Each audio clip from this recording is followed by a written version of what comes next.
إن الحمد لله نحمده ونستعينه ونستغفره ونعوذ بالله من شرور أنفسنا ومن سيئات أعمالنا من يهده الله فلا مضل له ومن يضلله فلا هادي له وأشهد أن لا إله إلا الله وحده لا شريك له وأشهد أن محمدا عبده ورسوله أما بعد فأعوذ بالله من الشيطان الرجيم بسم الله الرحمن الرحيم يا أيها الناس اتقوا ربكم الذي خلقكم من نفس واحدة وخلق منها زوجها وبث منهما رجالا كثيرا ونساء واتقوا الله الذي تساءلون به والأرحام إن الله كان عليكم رقيبا يا أيها الذين آمنوا اتقوا الله حق تقاته ولا تموتن إلا وأنتم مسلمون يا أيها الذين آمنوا اتقوا الله وقولوا قولا سديدا يصلح لكم أعمالكم ويغفر لكم ذنوبكم ومن يطع الله ورسوله فقد فاز فوزا عظيما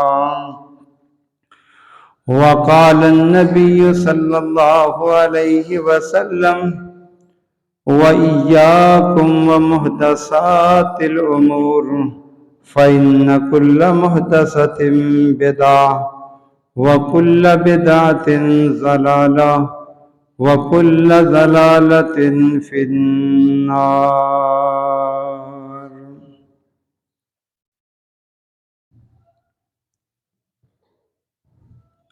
ہر قسم کی تعریف، ہر قسم کی تحمید، ہر قسم کی تحلیل، ہر قسم کی تکبیر، ہر قسم کی تمجید، ہر قسم کی قولی، فعلی اور مالی عبادت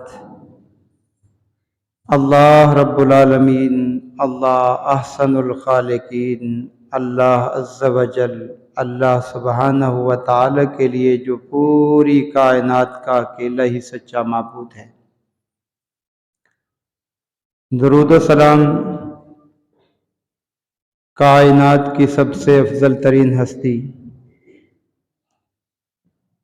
نبیوں میں امام الانبیاء کا لقب پانے والی شخصیت، اللہ کے محبوب شخصیات میں حبیب اللہ کا لقب پانے والی شخصیت اور تمام نبیوں کی سرداری اور امامت کا شرف پانے والی شخصیت جناب محمد الرسول اللہ صلی اللہ علیہ وآلہ وسلم کی ذات گرامی پر حمد و ثنا کے بعد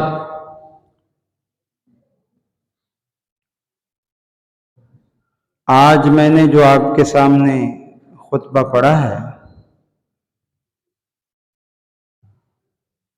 یہ اللہ کے پیغمبر خطبہ جمعہ میں بھی پڑھا کرتے تھے، اور جب لوگوں کا نکاح پڑھاتے اس کے دوران بھی یہ خطبہ آپ سے پڑھنا مسنون ہے۔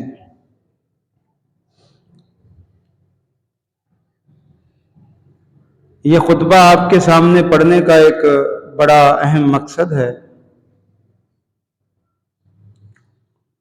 وہ یہ ہے کہ اس وقت ہمارے معاشرے کے اندر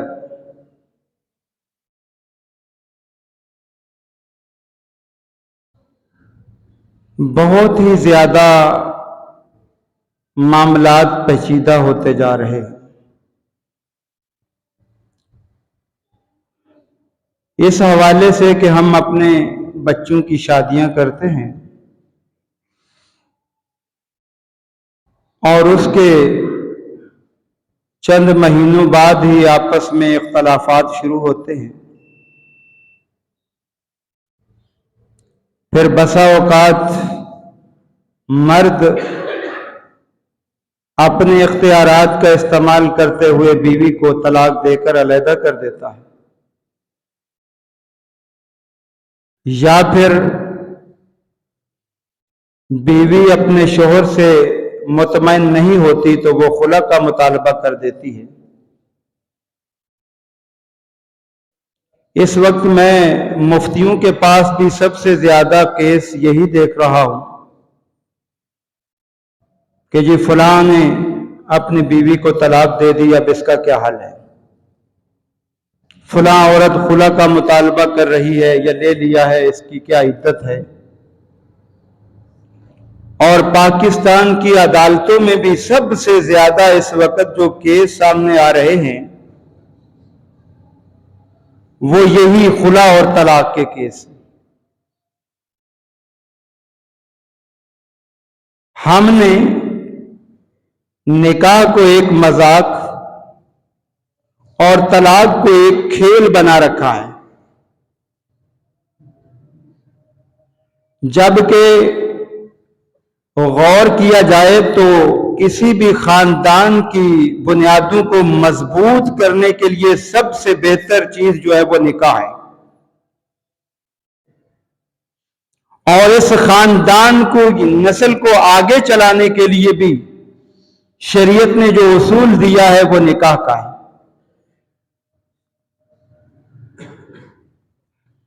اور نکاح کا سلسلہ آدم علیہ السلام کے دور سے شروع ہوا، آخری نبی کے دور تک جاری رہا، کچھ تبدیلیاں ہوتی رہیں، لیکن اللہ کے پیغمبر نے جو ہمیں نکاح کا طریقہ بتایا، اگر ان طریقوں کو ہم اختیار کر لیں تو پھر ہم بہت سے مسائل سے محفوظ رہ سکتے ہیں۔ اصل وجہ یہ ہے کہ ہم دینی تعلیم سے رغبت نہ رکھنے کی وجہ سے توجہ نہیں کرتے، اللہ تعالیٰ نے قرآن میں جو ہمیں تعلیمات دی ہیں وہ نہیں سمجھتے پڑھتے، اور جو اللہ کے پیغمبر نے رہنمائی دی ہے اس کی طرف ہماری توجہ نہیں ہوتی۔ یہی وجہ ہے کہ دن بدن ہم پریشانیوں میں گرتے چلے جا رہے ہیں۔ مسلمانوں کو چاہیے کہ اسلام کی طرف آئیں، اسلامی تعلیمات کو اپنی زندگی کے اندر عملی جامہ پہنائیں، اور پھر اس کے بہترین نتائج دیکھیں کہ کتنے اچھے نتائج ملتے ہیں۔ یہ طلاق اور یہ خلا، یہ شریعت نے آخری آپشن دیا ہے، آخری۔ اگر کسی مرد نے ایسی عورت سے شادی کر لی جو بالکل بھی اس کی طبیعت کے موافق نہیں ہے اور اس کے ساتھ اس کا نباہ ممکن ہی نہیں ہے، تو آخر میں جا کے اللہ تعالیٰ نے پھر حکم دے دیا کہ اب تم جدائی اختیار کر سکتے ہو، لیکن اللہ نے چاہت کے ساتھ نہیں دیا یہ حکم، بلکہ سنن ترمذی کی روایت ہے کہ ابغض الحلال الی اللہ الطلاق، اللہ نے جو چیزیں حلال قرار دی ہیں سب سے اللہ کو ناپسندیدہ چیز جو حلال چیزوں میں ہے وہ طلاق ہے۔ اللہ نے جائز تو قرار دے دی لیکن اللہ کی پسند نہیں ہے، رضا نہیں ہے اس کے اندر کہ مرد اپنی بیوی کو جس سے شادی کر لیے چھوڑ دے۔ ابغض الحلال، سب سے ناپسندیدہ اللہ کے نزدیک جو چیز ہے وہ ہمارا مشغلہ بن گیا. اور اسی طرح خلا بھی اللہ کی پسندیدہ چیز نہیں ہے، نہ اللہ کے نبی کی پسندیدہ چیز ہے. اس کی وجہ کیا ہے؟ یہ خلا اور طلاق کے مسائل کیوں بڑھ رہے ہیں؟ ہم نکاح کے وقت جو خطبہ امام صاحب سے سنتے ہیں، نکاح خواہ سے سنتے ہیں، بس ہم وہ سرسری سا سن لیتے ہیں، اپنی خوشی کے اندر مگن ہوتے ہیں. کوئی توجہ نہیں ہوتی کہ اللہ تعالیٰ نے اپنے نبی کے ذریعے یہ خطبہ کیوں پڑھوایا، اور اس خطبے کے جو اسباق اور دروس ہیں ان سے ہم غافل ہوتے ہیں. رشتہ لیتے وقت بڑے پیار سے، محبت سے، الفت سے گھر جاتے ہیں. اگر وہ سب بیٹی والے آئیں گھر میں ان کی خدمت کرتے ہیں.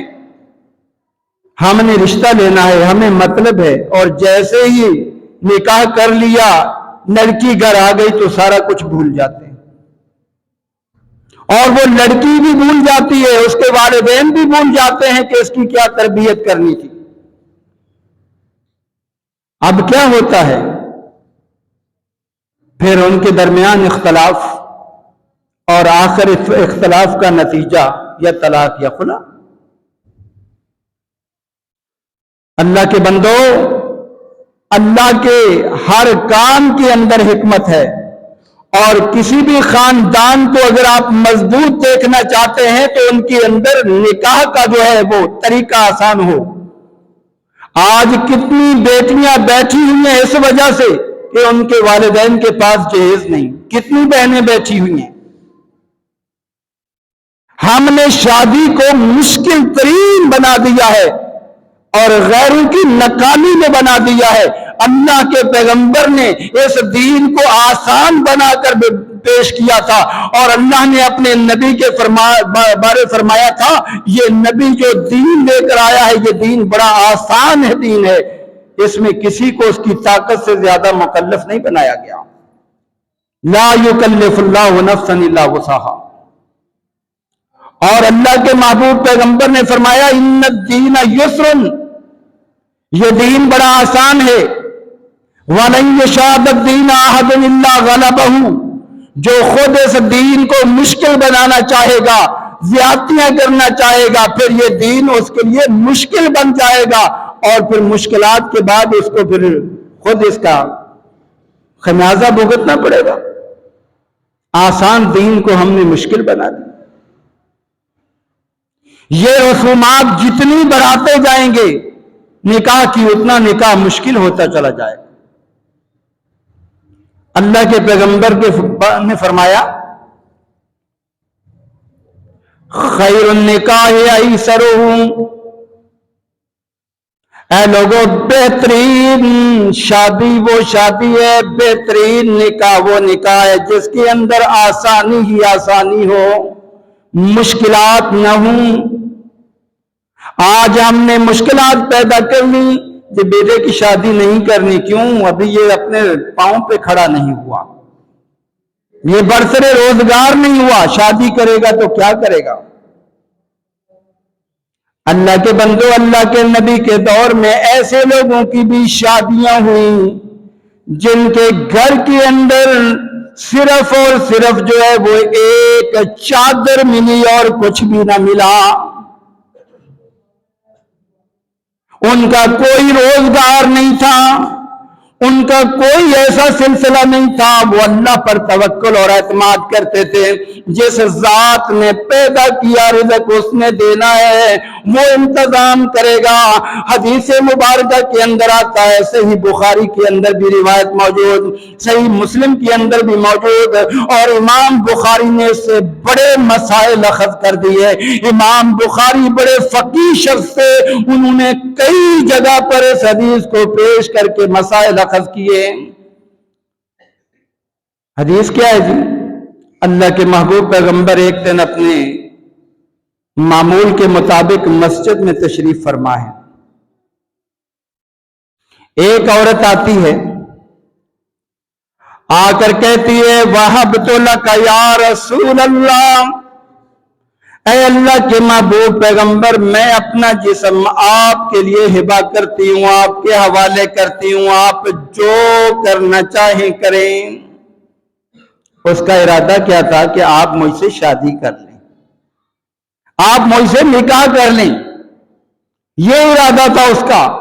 وہ ام المومنین کی صف میں شامل ہونے کے لیے آئی تھی کہ میں لوگوں کی ماں بن جاؤں، میں نبی کی بیوی بن جاؤں۔ اللہ کے نبی نے ایک نظر اٹھا کر دیکھا، نظر کو نیچے کر لیا۔ وہ عورت کھڑی ہوئی ہے انتظار میں کوئی جواب ملے، اللہ کے نبی کو اس کا جواب دیں، آپ خاموش ہو گئے۔ قریب میں ایک صحابی بیٹھا ہوا یہ سارا معاملہ دیکھ رہا ہے، کہتا ہے اللہ کے پیغمبر اگر آپ کو ضرورت نہیں تو زوجنی، میری شادی کروا دیجئے۔ یہ جو عورت آئی ہے آپ سے شادی کا، اور اللہ کے نبی اپنی مرضی سے کام نہیں کرتے تھے، اس لیے کہ اگر اس کو ام المومنین اللہ نے بنانا ہوتا تو نبی کو حکم دیتا بنا لو اس کو بھی بیوی۔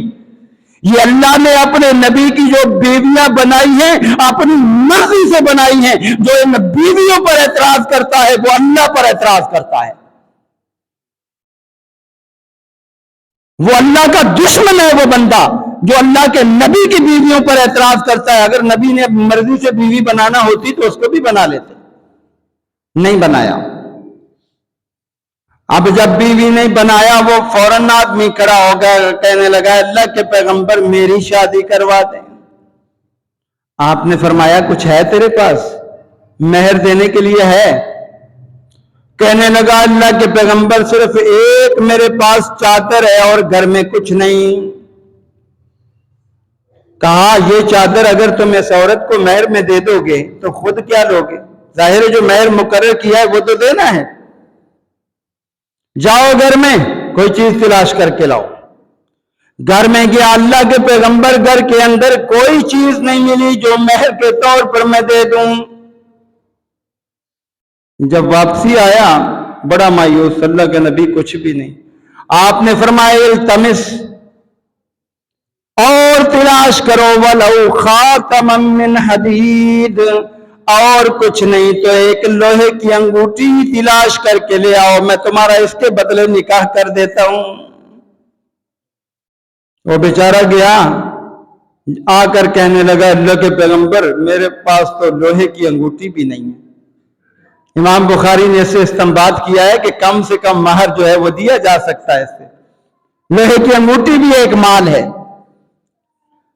خیر وہ بندہ جو ہے آپ نے فرمایا تیرے پاس تو کچھ دینے کے لیے نہیں، وہ بندہ مایوس ہو کر بیٹھ گیا۔ وہ عورت ایک جگہ پر عورت بھی بیٹھ گئی، کیا کروں؟ اب اللہ کے محبوب پیغمبر نے دیکھا یہ آدمی بیٹھ بیٹھ کر انتظار کر کے واپس جانے لگا تو بلا لیا، اے اللہ کے بندے ادھر آؤ ادھر آؤ۔ آ گیا، جی اللہ کے پیغمبر۔ آپ نے فرمایا حل معک من القرآن، اے اللہ کے بندے تجھے قرآن کچھ یاد ہے یا نہیں، قرآن کی سورتیں یاد ہیں یا نہیں؟ کہنے لگا اللہ کے پیغمبر ہاں قرآن تو بہت یاد ہے، فلاں سورت بھی یاد ہے، فلاں بھی یاد، فلاں بھی یاد ہے، یہ ساری صورتیں جو ہے مجھے یاد ہیں۔ اللہ کے پیغمبر صلی اللہ علیہ وسلم نے فرمایا زوجتکہا ما معک من القرآن، تیرے پاس اور کچھ بھی نہیں تو قرآن کا قاری ہے، جتنی صورتیں تو نے مجھے بتائی ہیں اس کو یاد کروا دینا، یہ تیرا مہر بن گیا۔ اسلام تو یہ تعلیم دیتا ہے۔ آج کل مہر کتنا لکھواتے ہیں؟ 5 لاکھ 10 لاکھ، کیوں؟ اس لیے کہ یہ بعد میں چھوڑ دے گا، جب پہلے نیت ہی آپ کی چھڑوانے کی ہے تو چھوٹے گی نا، آپ کی نیت ہی اس کو باندھنے کی ہے نا۔ ذرا غور تو کرو، مہر کا جو اصول ہے شریعت نے مقرر کیا وہ دولہا کو دیکھو، اس کی استطاعت دیکھو، اس کے مطابق مہر مقرر کرو جو وہ آسانی سے دے سکتا ہے۔ اب دیکھیں ان کی شادی ہو گئی، خوش خوش لے گیا۔ انس رضی اللہ تعالیٰ عنہ کی بیٹی نے جب یہ حدیث پڑھی، یہ بھی صحیح بخاری میں موجود ہے، کہنے لگی کتنی وہ بے حیا عورت تھی کہ اپنے آپ کو خود اللہ کے نبی کے سامنے پیش کر دیا، میری شادی، مجھ سے شادی کر لیں۔ انس رضی اللہ عنہ بڑے سمجھدار تھے، کہنے لگے بیٹی تمہیں پتہ نہیں وہ بے حیا تھی یا با حیا تھی، اس نے عام بندے کے سامنے اپنا آپ پیش نہیں کیا تھا، اس نے امام الانبیاء کے سامنے پیش کیا تھا۔ وہ نبی کی بیوی بن کر ام المومنین بننا چاہتی تھی، لیکن اللہ کو منظور نہیں تھا۔ یہ آسان نکاح ہے، اب اس کے اندر کوئی جہیز کا ذکر نہیں، کوئی عورت اپنے ساتھ مال نہیں لے کر آئی، کوئی اس بندے کے پاس مال نہیں، شادی ہو گئی۔ کیسے شادی کامیاب نہ ہوتی جب جس کی بنیاد دین پر ہوتی ہے؟ آج ہم کہتے ہیں ہم دین کے لیے کٹنے مرنے کو تیار ہیں، لیکن دینی تعلیمات کے مطابق جینے کو تیار نہیں ہیں۔ میرے جملے پہ غور کرنا، ہم اسلام پر مر مٹنے کے لیے تیار ہیں، لیکن اسلام کے مطابق زندگی گزارنے کے لیے تیار نہیں۔ یہ منافقت ہے۔ اسلام کے مطابق جیو، اسلام جینے کا حکم دیتا ہے، مرنے کا نہیں دیتا۔ ہم جو ہے مرنے کے لیے تیار ہو جاتے ہیں۔ اللہ کے بندو، یہ میں نے اور بہت بے شمار مثالیں موجود ہیں۔ اللہ کے نبی کے دور میں ایسی شادیاں ہوئیں کہ ان کے اندر کوئی پریشانی نہیں ہوئی۔ ایک جلیبیب رضی اللہ تعالیٰ عنہ کا واقعہ صحیح مسلم کے اندر آتا ہے۔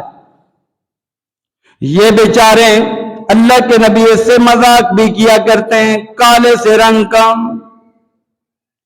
اور دبلا پتلا، کوئی اس کا گھر نہیں، کوئی مکان نہیں، کوئی جگہ نہیں۔ ایک دن اللہ کے نبی سے عرض کرتا ہے، اللہ کے پیغمبر مجھے شادی کرنی ہے، میں جوان آدمی ہوں۔ آپ نے فرمایا ٹھیک ہے، اے اللہ کے بندے فلاں انصاری کے پاس چلا جا اور اس کو جا کے یہ کہے مجھے رسول اللہ نے تمہارے پاس بھیجا ہے، اپنی بیٹی کا نکاح مجھے دے دو۔ اب یہ جلیبیب رضی اللہ تعالیٰ عنہ جو ہے چلے گئے، جا کے دروازہ بجایا، صحابی نکلا، کہا جی اللہ کے نبی کا قاصد ہوں، کیا پیغام ہے؟ جی پیغام یہ ہے کہ شادی کرنا چاہتا ہوں۔ وہ بڑا حیران ہوا، تمہیں اللہ کے نبی نے بھیجا ہے؟ میں اپنی بیوی سے مشورہ کر لوں ذرا۔ بیوی کو جا کے بتا رہا ہے کہ جلیبیب آیا ہے، کالے سے رنگ کا ہے، کوئی گھر بار نہیں، کوئی اس کے پاس پیسہ دولت نہیں، اب کیا کیا جائے؟ ہم اپنی بیٹی کا نکاح اس سے کریں یا نہ کریں؟ بیٹی پیچھے سے جو ہے ماں باپ کی گفتگو سن رہی ہے، گھر کے اندر گفتگو ہو رہی ہے۔ اب جیسے ہی جو ہے ان کی باتیں ہو رہی تھیں، کہنے لگے، واپس کرتے ہوئے بھی شرم آتی ہے، بھیجنے والے اللہ کے نبی ہیں، اور آگے شادی کرتے ہوئے بھی ذرا مسائل ہیں، یہ کالے سے رنگ کا، نہ اس کے پاس کوئی گھر نہ کوئی بار۔ پیچھے سے بیٹی کہنے لگی ہے، ابو جان، اے میری امی جان، اس کی شکل و صورت کو نہ دیکھو،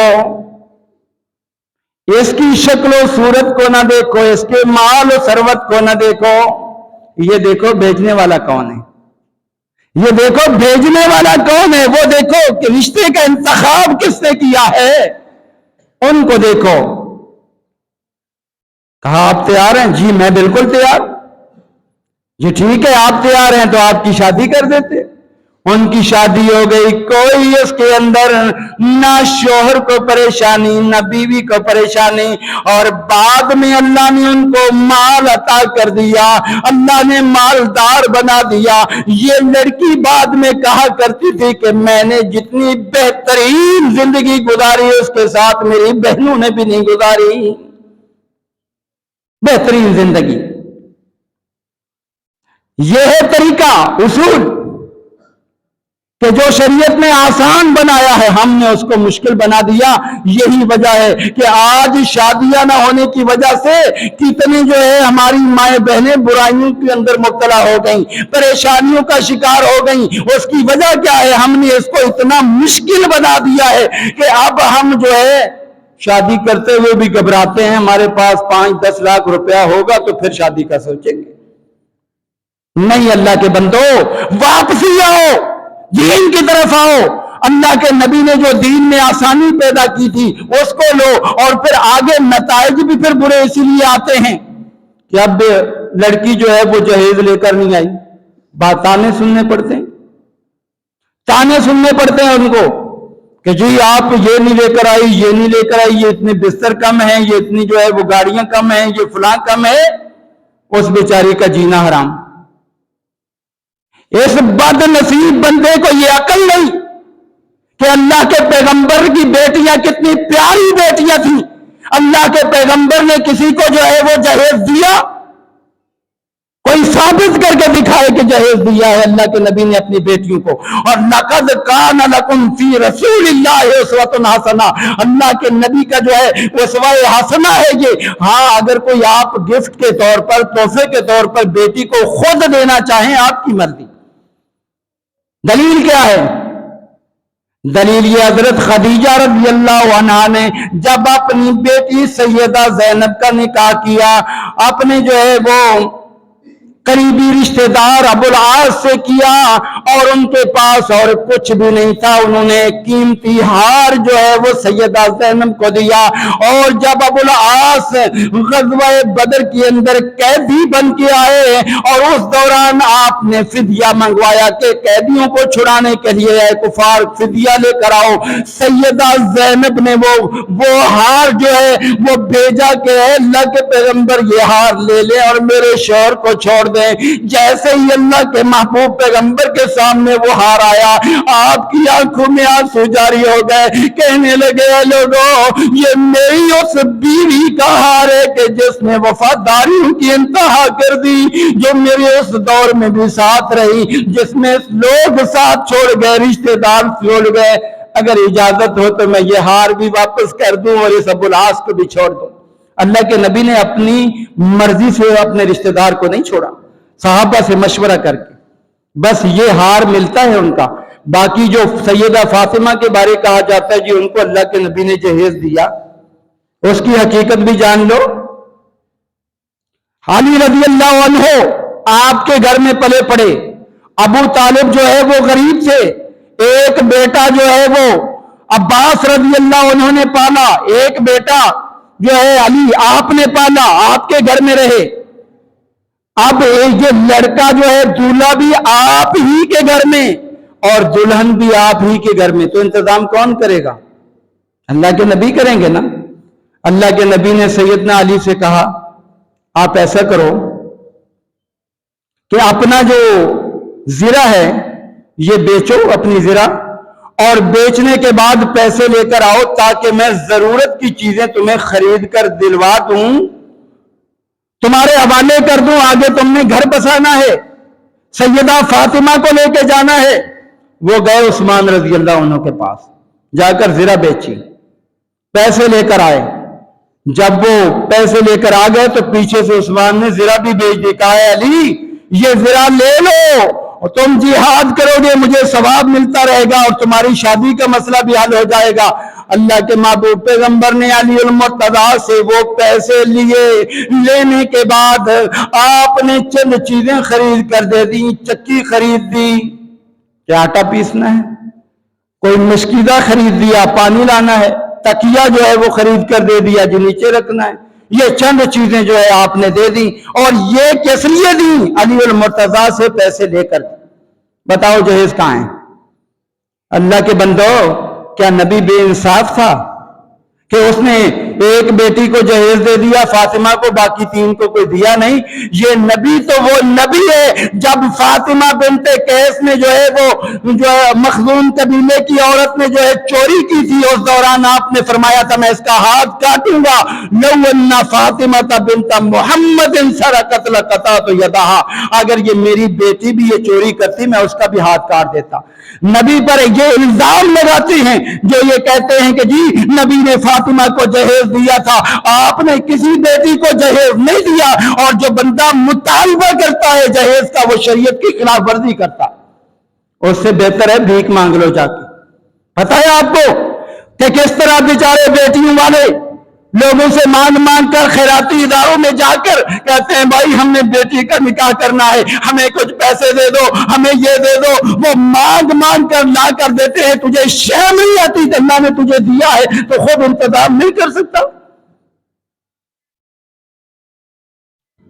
اور پھر نہ بیٹے کی تربیت نہ بیٹی کی، اس لیے تو مسائل پیدا ہوتے ہیں۔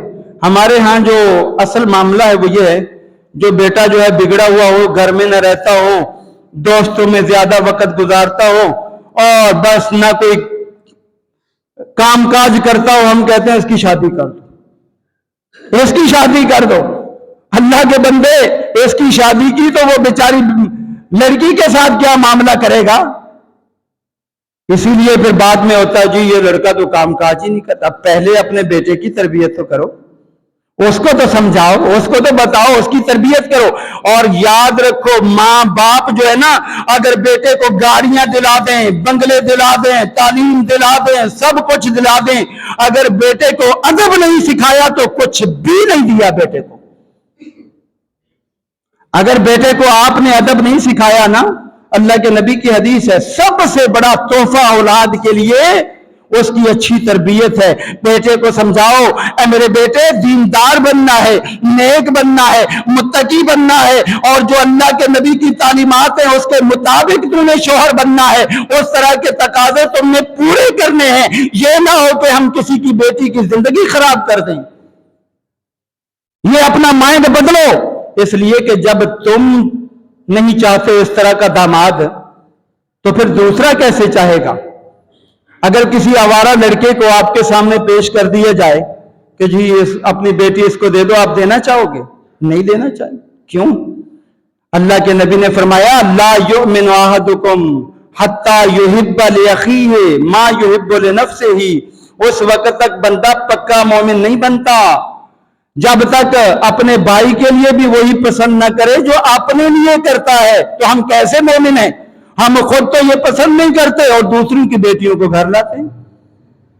اور پھر بیٹی کی بھی تربیت اچھی ہونی چاہیے، یہ نہ ہو کہ وہ جب اگلے گھر میں جائے تو سب سے پہلے جب واپسی آئے تو ماں باپ پوچھتے ہیں ہاں بھائی سسرالی کیسے ہیں؟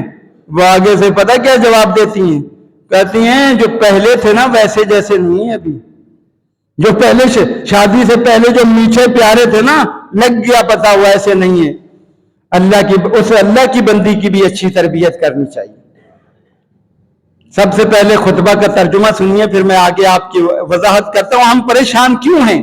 اس لیے ہم نے خود اپنی جو ہے وہ پریشانیاں مول لی ہیں۔ اللہ تعالیٰ کے پیغمبر نے خطبے کے اندر چند آیات پڑھی۔ سب سے پہلی آیت یا ایھا الناس اتقوا ربکم الذی خلقکم من نفس واحدہ، اے لوگو اپنے رب سے ڈرو، جس رب نے ایک ہی جان سے تمہیں پیدا کیا ہے، ایک آدم علیہ السلام سے پورے انسانوں کو بنایا ہے۔ وَخَلَقَ مِنْهَا زَوْجَهَا، اللہ نے جب آدم سے نسل کو چلانا چاہا، اللہ نے جب آدم سے انسانیت کو بڑھانا چاہا تو ان کی بیوی ان کے جسم سے پیدا کر دی۔ اللہ کے نبی نے اس کی وضاحت کی ہے کہ بائیں طرف کی ٹیڑھی پسلی سے جو ہے عورت کو پیدا کیا گیا ہے۔ اب اس میں بنی اسرائیلی روایات بہت ساری ہیں، لیکن بنی اسرائیلی روایات ہمارے لیے حجت نہیں ہیں۔ ان کا قانون یہ ہے جو ہماری شریعت کے مطابق ہیں، ہمارے قرآن نے سنت نے تصدیق کی ہے وہ مانیں گے، اور جو مخالف ہیں ان کو رد کریں گے۔ جن کے بارے میں نہ آپ نے تصدیق کی ہے نہ ان کو جھٹلایا ہے، اس کے بارے آپ کا فرمان موجود ہے کہ لا تصدقوا اہل الکتاب ولا تکذبوہم وحدثوا، کہ ان کو جھوٹا اور سچا مت کہو، بیان کر سکتے ہو۔ تو اللہ تعالیٰ نے آدم علیہ السلام سے ان کی بیوی کو پیدا کر دیا، وَبَثَّ مِنْهُمَا رِجَالًا كَثِيرًا وَنِسَاءً۔ اللہ تعالیٰ فرماتے ہیں کہ پھر اللہ نے زمین پر بہت سارے مرد اور عورتوں کو پھیلا دیا۔ آدم علیہ السلام کی اولادیں پیدا ہوئیں، ان کی اولادیں پیدا ہوئیں، زمین جو ہے وہ آہستہ آہستہ بڑھتی چلی گئی۔ وَاتَّقُوا اللَّهَ الَّذِي تَسَاءَلُونَ بِهِ وَالْأَرْحَامَ۔ اے لوگو،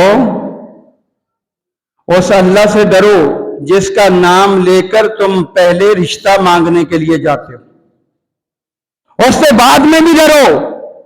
اس وقت تو جا کے کہتے ہو اے بھائی جان اللہ کے واسطے ہمیں اپنی بیٹی کا رشتہ دے دو، اللہ کے لیے ہمیں اپنی بہن کا رشتہ دے دو، اللہ کے لیے ہمیں اپنی عزیزہ کا رشتہ دے دو، لیکن جب رشتہ مل جاتا ہے تو پھر رب کو بھول جاتے ہو۔ اب اس عورت کے ساتھ برا سلوک شروع، تان و تشنیع، برا بھلا کہنا، وہ بھی تو ایک انسان ہے نا، وہ بھی تو ایک انسان ہے، اس کا بھی حق ہے۔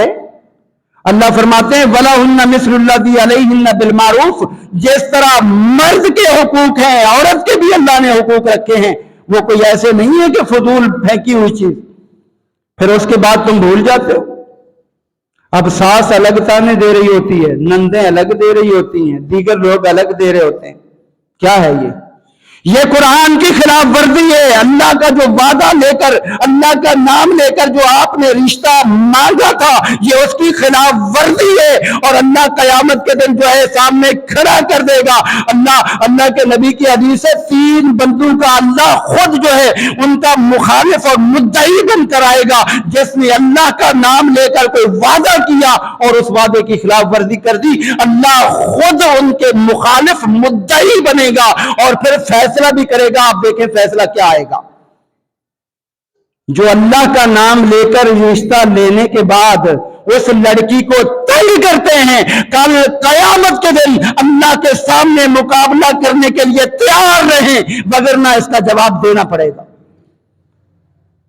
وَاتَّقُوا اللَّهَ الَّذِي تَسَاءَلُونَ وَالْأَرْحَامَ إِنَّ اللَّهَ كَانَ عَلَيْكُمْ رَقِيبًا۔ اللہ فرماتا ہے میں تمہاری ہر ادا کو دیکھ رہا ہوں، ہر بندے کی بات کو بھی سنتا ہوں، دیکھتا ہوں کون کیا کہہ رہا ہے، کس طرح کر رہا ہے، سارے معاملات کا مجھے علم ہے۔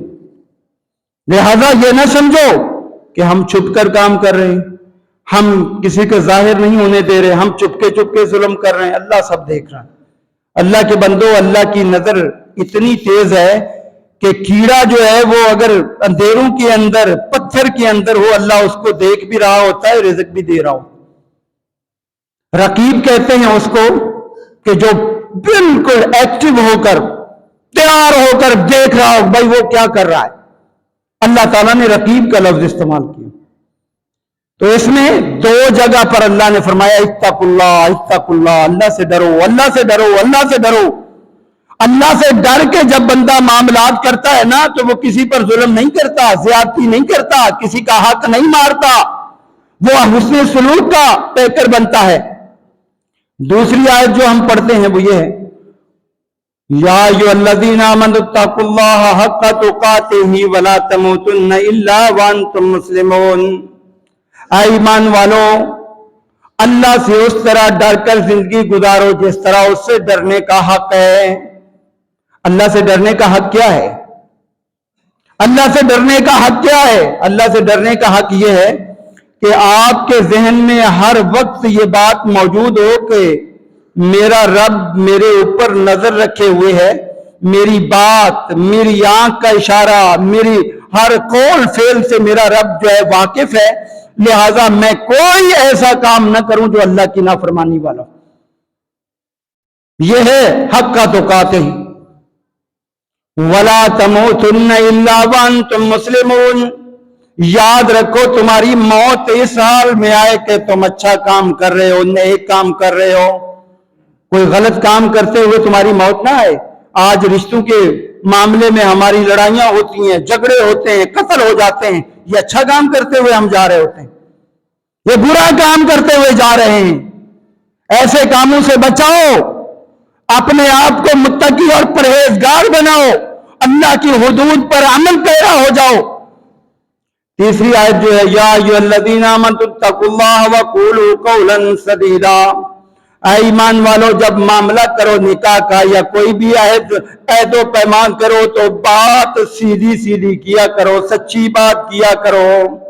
ہمارے ہاں کیا ہوتا ہے، شادی سے پہلے کسی اور کا گھر دکھا دیا، اور کی گاڑی دکھا دی، اور کی فیکٹری دکھا دی، میرے پاس یہ ہے یہ ہے یہ ہے یہ ہے، اور جب شادی ہو گئی وہ تو کسی کا تھا۔ کیا ہے، دھوکہ ہے، فراڈ ہے۔ ایسے نکاح کامیاب نہیں ہوتے۔ جس کی ابتدا ہی دھوکے سے ہو، فراڈ سے ہو، اور دھوکہ دینا مسلمان کا کام نہیں ہے۔ دھوکہ دینے والا سمجھ لے کہ وہ دائرہ اسلام سے نکل کر نفاق میں چلا گیا۔ ان المنافقین یخادعون اللہ والذین آمنوا وما یخدعون الا انفسهم وما یشعرون۔ یہ دھوکے باز ہے۔ دھوکے باز کو منافق کہا گیا ہے، اور منافق کو اللہ نے قیامت کے دن سب سے زیادہ سخت سزا دینی، سب سے زیادہ سخت۔ ان المنافقین فی الدرک الاسفل من النار۔ اس لیے اللہ سے دعا مانگا کرو، اللہم طہر قلبی من النفاق وعملی من الریا۔ اے اللہ میرے دل کو نفاق سے پاک کر دے، میرے عمل کو ریاکاری سے محفوظ فرما دے، ولسانی من الکذب، اور میری زبان کو جھوٹ سے محفوظ رکھ، وعینی من الخیانہ، اے اللہ میری آنکھ کو خیانت سے محفوظ رکھ، فإنک تعلم خائنۃ الأعین وما تخفی الصدور۔ اے اللہ تو آنکھوں کی خیانت کو بھی جانتا ہے اور تو دلوں کی باتوں کو بھی جانتا ہے۔ تو یہ کیا ہوا، اب بندہ وقولوا قولا سدیدا، سچی بات کہو، بھائی یہ آپ کے سامنے ہے، یہ بچہ ہے، یہ معاملات ہیں، یہ اس کا روزگار ہے، اب ان کی مرضی ہے، رشتہ دینا چاہیں تو دیں، نہیں دینا چاہے تو کوئی اللہ نے لکھا ہوگا تو ہو جائے گا۔ اس دوران اس طرح کی چکنی چپٹی باتیں کر کے جو ہے اس کو اپنی طرف پھیرنا، یہ شریعت کے منافی۔ اور وَيُصْلِحْ لَكُمْ أَعْمَالَكُمْ، جب سیدھی بات کرو گے دونوں طرف سے، ادھر لڑکی والے بھی سیدھی بات کریں، لڑکے والے بھی، یُصْلِحْ لَكُمْ أَعْمَالَكُمْ، اللہ سارے اعمال درست کر دے گا، وَيَغْفِرْ لَكُمْ ذُنُوبَكُمْ، اور تمہاری اگر کوئی لغزشیں ہو جائیں گی وہ بھی اللہ معاف کر دے گا۔ وَيَغْفِرْ لَكُمْ ذُنُوبَكُمْ وَمَن يُطِعِ اللَّهَ وَرَسُولَهُ فَقَدْ فَازَ فَوْزًا عَظِيمًا۔ جو بھی اللہ اور اس کے رسول کی فرما برداری میں عمل کرے گا نا تو وہ کامیابی اس کا مقدر یقینی ہے، ضرور کامیاب ہوگا۔ تو اب یہ خطبہ میں نے مختصر طور پہ آپ کے سامنے ترجمہ رکھا ہے کہ آپ کو پتہ چلے کہ نکاح کے وقت ہم کتنی دفعہ اللہ ہمیں تقوی کا حکم دیتا ہے، بعد میں ہم کیوں بھول جاتے ہیں، اور بعد میں پھر ایسے مسائل پیش آتے ہیں۔ اور اس کے لیے شریعت نے اصول جو رکھے ہیں ان کی پاسداری دیکھیں۔ شریعت نے اصول رکھا ہے کہ سب سے پہلے جس سے نکاح کرنا ہے اس کو دیکھو اس کو، ویسے بغیر محرم کو دیکھنا منع ہے، لیکن اس معاملے کے اندر دیکھنا جائز ہے۔ اللہ کے پیغمبر کے دور میں ایک صحابی نے انصاریوں کے ہاں نکاح کا پیغام دیا۔ جب نکاح کا پیغام دیا آپ کو پتا چلا، آپ نے فرمایا اپنی منکوحہ کو، اپنی جس سے شادی کرنا چاہ رہے ہو، کیا اس کو دیکھا ہے یا نہیں دیکھا؟ منگیتر کو کہا نہیں دیکھا اللہ کے نبی۔ آپ نے فرمایا دیکھو، فَإِنَّ فِي أَعْيُنِ الْأَنصَارِ شَيْئًا، انصاریوں کے بعض خاندانوں میں آنکھوں کے اندر ایک بیماری ہوتی ہے، وہ تو نہیں ہے، اور بعد میں تم بولو کہ بھائی یہ ہے میں چھوڑ رہا ہوں۔ یہ طلاق سے بچانے کا ایک طریقہ ہے کہ پہلے لڑکی کو دیکھو، شریعت اجازت دیتی ہے، لیکن ہم نے اس میں بھی مبالغہ رائی شروع کر دی ہے۔ ہمیں کوئی راستہ ملنا چاہیے بس، کیا اب شریعت نے صرف دیکھنے کا حکم دیا ہے، ہم کہتے ہیں جی الگ بیٹھ کے آپس میں گپ شپ کریں۔ یہ کیا ہے؟ یہ فلموں سے آیا، ڈراموں سے آیا، بیٹھو باتیں کرو۔ یہ گھومنے جاؤ، پارکوں میں جاؤ، ادھر جو ہے وہ ہوٹلوں پہ جاؤ، کھانے کھاؤ، شریعت اس کی اجازت نہیں دیتی، یہ زنا کے اندر شمار ہوتا ہے، آنکھوں کا زنا ہے۔ جہاں تک شریعت اجازت دیتی ہے وہ یہ ہے ماں باپ کے سامنے اس دولہا کو بلا لیا جائے، اس لڑکی کو بلا لیا جائے، بٹھا کر دکھا دیا جائے بھائی یہ بیٹی ہماری بیٹی ہے، اس سے آپ شادی کرنا چاہتے ہیں، ٹھیک، بس اتنا۔ اب ہم اس کو آگے جو لے کے جاتے ہیں، جہاں بھی شریعت کی خلاف ورزی کریں گے نتائج برے آئیں گے، یہ بات ہمیشہ یاد رکھو۔ جتنی اجازت ہے اتنی سمجھو، اللہ کے نبی نے اجازت بھی دی۔ اور اس کے بعد جب شادی ہو جائے تو بچے کو پہلے سکھانا چاہیے، پڑھانا چاہیے کہ دیکھو اچھا سلوک کرنا ہے۔ رب نے قرآن میں فرمایا وَعَاشِرُهُنَّ بِالْمَعْرُوفِ، اللہ قرآن میں فرماتا ہے سورہ النساء آیت نمبر 19، اے لوگوں اپنی بیویوں کے ساتھ اچھا سلوک کرو، ان کے ساتھ اچھی طرح رہو، جو خود کھاتے ہو ویسا ان کو کھلاؤ، جو خود پہنتے ہو ویسا ان کو پہناؤ، ان کے ساتھ اچھا سلوک کرو۔ اللہ کے پیغمبر آخری وقت میں بھی، آخری وقت میں جب دنیا سے جا رہے تو یہی نصیحت کرتے گئے کہ دیکھنا وما ملکت ایمانکم، وما ملکت ایمانکم، جن پر اللہ نے تمہیں حاوی کیا ہے ان کا خیال رکھنا، ان کا خیال رکھنا۔ اور اللہ کے پیغمبر فرمایا کرتے تھے خیرکم خیرکم لأہلہ وانا خیر لأہلی، اے لوگوں میں تم سب سے زیادہ اپنی بیویوں سے اچھا سلوک کرتا ہوں، لہذا تم میں بہترین آدمی وہ ہے کہ جو اپنی بیوی کے ساتھ اچھا سلوک کرے۔ اگر کل قیامت کے دن میں اور آپ نے اللہ کے نبی کی نظروں میں اچھا بننا ہے تو بیویوں کے ساتھ اچھا سلوک کرنا لازم ہے۔ اور اللہ تعالیٰ نے آگے چل کر کیا فرمایا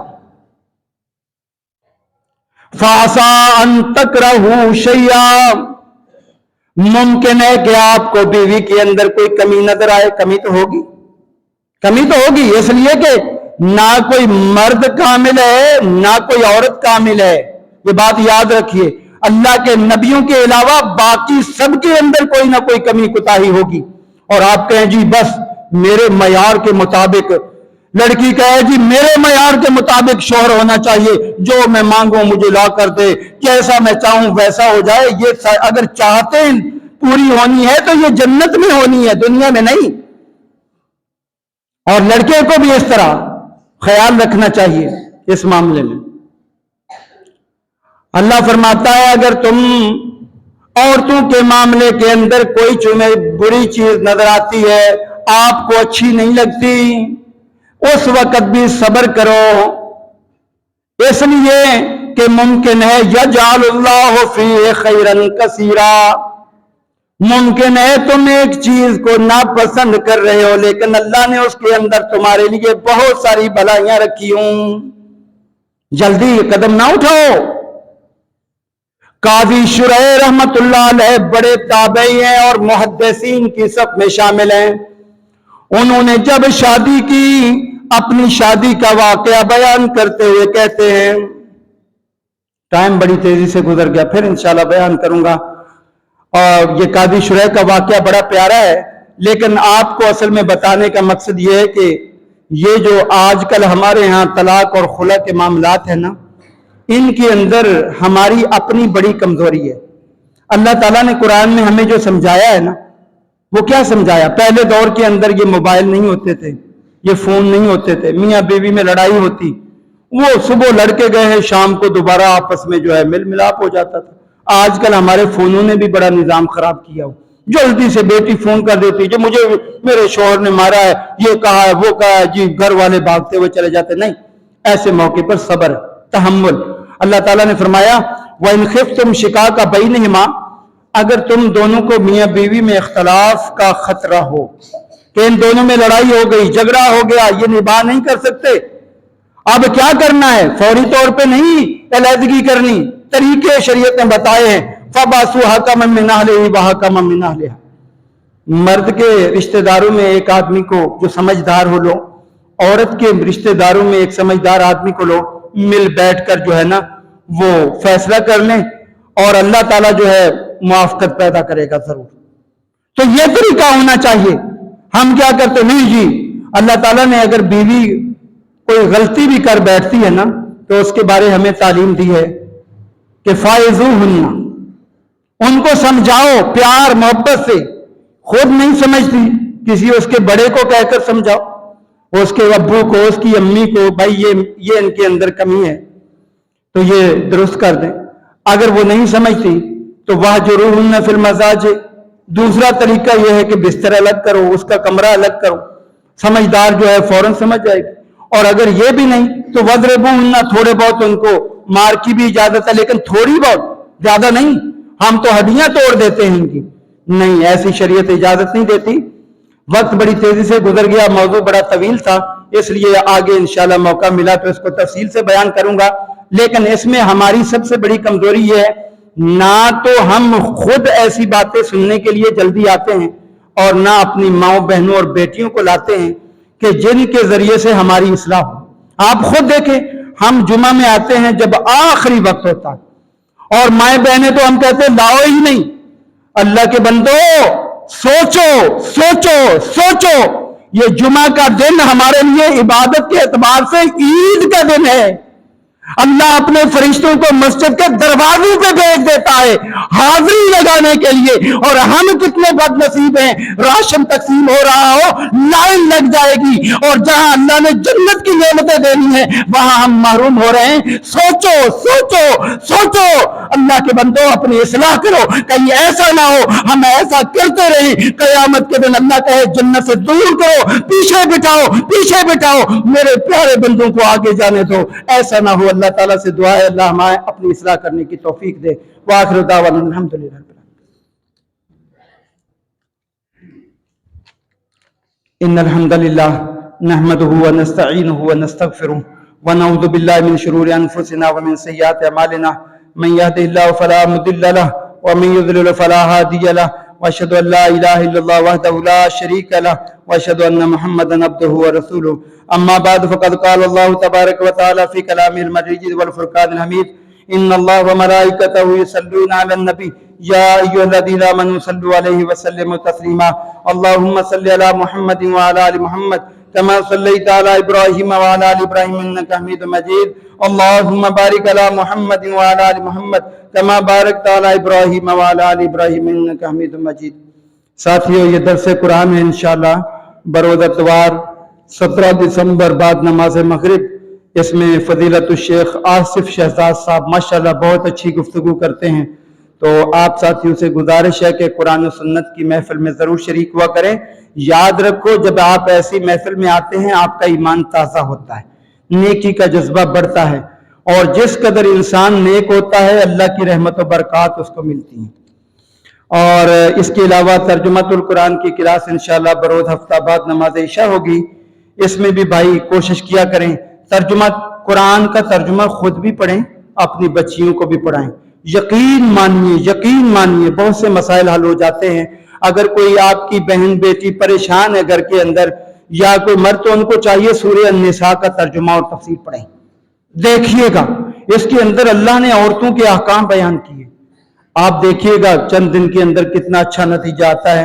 اور تجوید القرآن کلاس انشاءاللہ بروز بدھ ہوگی، بروز بدھ بعد نماز مغرب ہوگی۔ آپ بھائیوں سے گزارش ہے کہ اس میں بھی جو ہے وہ ضرور شریک ہوں۔ اللہ تعالیٰ سے دعا ہے کہ اللہ تعالیٰ ہمیں دنیا اور آخرت کی تمام خیر و برکات سے مالا مال فرمائے، اور جو ہماری کمزوریاں ہیں اللہ ہمیں دور کرنے کی بھی توفیق دے۔ کمزوریوں کو دور کرنے کے لیے لا حول ولا قوت بار بار پڑھا کرو، اعوذ باللہ پڑھا کرو، 3 قل اور آیت الکرسی بار بار پڑھا کرو، سورہ بقرہ کی آخری 2 آیتیں بار بار پڑھا کرو۔ انشاءاللہ دیکھیے گا شیطان کا اثر کم ہوگا، رحمان کی طرف آئیں گے اور کامیابی مقدر بنے گی۔ یا عباد اللہ رحمکم اللہ، ان اللہ یامر بالعدل والاحسان وایتاء ذی القربی وینہی عن الفحشاء والمنکر ولذکر اللہ اکبر واللہ یعلم ما تصنعون۔